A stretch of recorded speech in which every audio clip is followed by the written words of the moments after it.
Jail అవకుశ. Movie మొత్తం బాగానే ఉన్నా ఇదంతా ముందే చూసాం కదా, ఇందులో కొత్తగా ఏముంది అనిపించేలా ఉంటుంది. కానీ వన్స్ జై క్యారెక్టర్ ఎంటర్ అయిన తర్వాత థియేటర్లో సీట్లు తగలడిపోతాయి. జూనియర్ ఎన్టీఆర్ తనకున్న మాస్ స్టార్డమ్తో అలా హిట్ స్టేటస్లో పడేశారు మూవీని.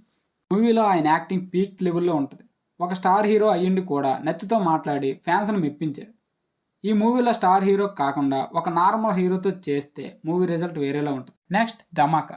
ఒక ఫ్యామిలీ ఎంటర్టైనర్, దూకుడు ఫ్లేవర్ కనిపిస్తుంది మూవీలో అని రిలీజ్ ముందు హైప్ ఇచ్చారు. అంతేనా? తమ్ముళ్ళు, క్లైమాక్స్ ఫైట్ ముందు వస్తుంది, దాన్ని అమ్మ బతుకు మీరు కాదు సీట్లు నెగుతాయి థియేటర్లో. మూవీలో అసలు ఏం లేకపోయినా ఒక వింటేజ్ రవితేజని చూడొచ్చు మనం. రవితేజ గారి కామెడీ టైమింగ్, శ్రీలీల గ్లామర్ వల్ల 100 కోట్ల క్లబ్లో చేరిపోయింది మూవీ. రవితేజ గారు కాకుండా ఎలాంటి నార్మల్ హీరో ఈ మూవీ చేసినా సీట్లు కాదు, జనాల మధ్యలో లేచి వెళ్ళిపోతారు. నెక్స్ట్